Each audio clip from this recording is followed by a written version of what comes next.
নমস্কার, কলিস কিচেনে সবাইকে স্বাগত জানাচ্ছি।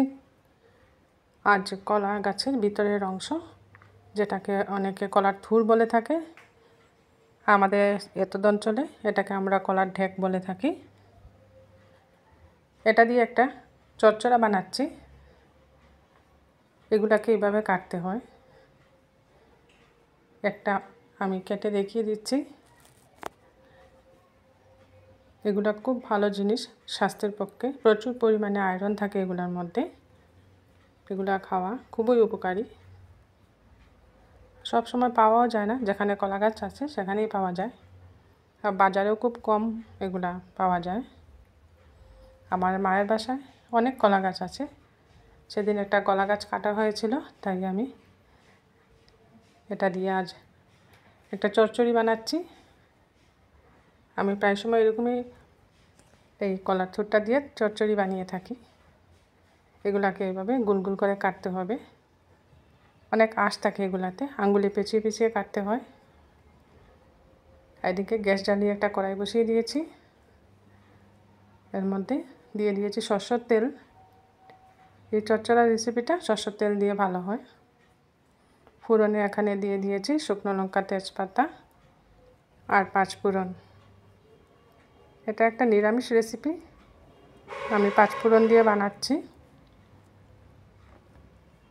শুধু মেথি ফোড়ন দিয়েও বানানো যায়, বা শুধু কালো জিরে ফোড়ন দিয়েও এটা বানানো যায়। ফোড়নটাকে একটু ভালো করে ভেজে নিচ্ছি। ফোড়নটা ভেজে নেওয়ার পর এগুলাকে এইভাবে কেটে রেখেছি আমি একদম কুচি কুচি করে। আর কিছুক্ষণ কেটে রাখার পর এগুলো কালো হয়ে যায়। একটু হলুদ জলে ডুবিয়ে রাখলে একটু কম কালো হয়। কুচি কুচি করে না কাটলে ভালো লাগবে না। এর মধ্যে গুঁড়া মশলা দিয়ে দিয়েছি, খুব সামান্য মশলা লাগে। হলুদের গুঁড়া আর জিরে গুঁড়া দিয়েছি আমি। পরিমাণ মতো লবণটাও দিয়ে দিচ্ছি।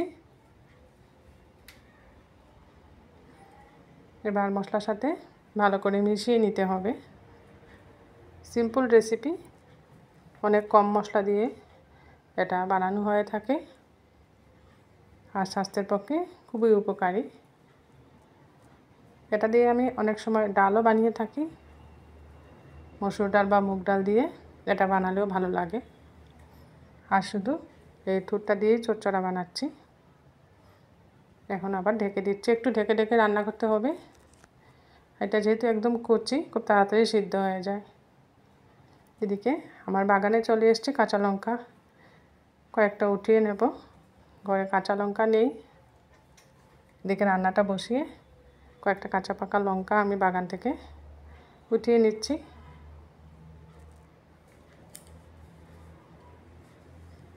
এই চচ্চড়ার রেসিপিটা একটু ঝাল ঝাল হলে ভালো হয়। এর মধ্যে কাঁচা লঙ্কা দিলে এর টেস্টটাও খুব ভালো আসে। কাঁচা লঙ্কার ঝালটা খেতে খুব ভালো লাগে এর মধ্যে। বেশ কয়েকটা কাঁচা পাকা লঙ্কা উঠিয়ে নিলাম। এগুলাকে কেটে থুর চচ্চড়াতে দিয়ে দেব। একটু ঝাল ঝাল হবে।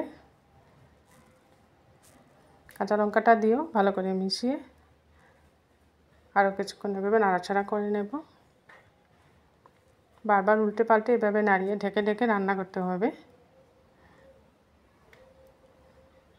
আর অনেক সময় অনেক কলা গাছের থুর একটু শক্ত হয়, কিন্তু এটা একদম নরম থুরটা, এর জন্য তাড়াতাড়ি হয়ে যাবে। আবারও একবার ঢাকা দিয়ে দিচ্ছি।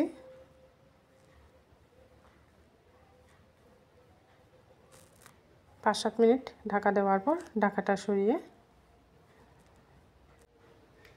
আরও একবার এইভাবে নাড়িয়ে উপর নিচ করে দিচ্ছি, যাতে কড়ার নিচে না লেগে যায়। এই রেসিপিটা একটু ভাজা ভাজা থাকে। আর যে মেন জিনিসটা এর মধ্যে দিতে হবে, এটা হচ্ছে শস্য বাটা। এখানে আমি সাদা শস্য বাটা দিয়েছি। এর মধ্যে সাদা কালো দুইটা শস্য মিলিয়ে দিলে ভালো হয়, যেহেতু কালো শস্যর ঝাঁজটা একটু বেশি থাকে, খেতে ভালো লাগে। আজ আমার ঘরে কালো শস্যটা নেই, তাই সাদা শস্য দিয়ে বানাচ্ছি। বড় চামচে প্রায় 3 চামচ এখানে শস্য বাটা দিয়েছি, আর বাটি ধুয়ে সামান্য জল দিয়ে দিয়েছি। আর জল দিতে হবে না এর মধ্যে। এবার শস্য বাটাটাকে ভালো করে ধুয়ের সাথে মিশিয়ে নিচ্ছি।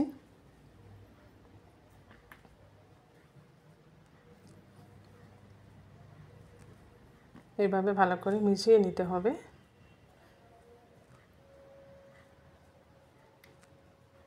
যার বাসায় কলা গাছ আছে, যখন কলা পেকে যায় গাছে, কলা কাটার পর গাছের মধ্যে থেকে এই জিনিসটা আপনারা নিয়ে নিতে পারেন, না ফেলে দিয়ে।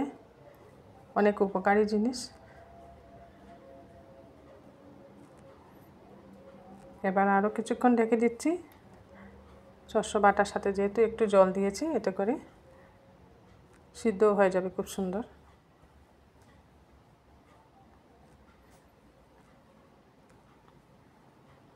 দেখুন এখন হয়ে এসছে, আঁঠুরগুলোও সিদ্ধ হয়ে গেছে।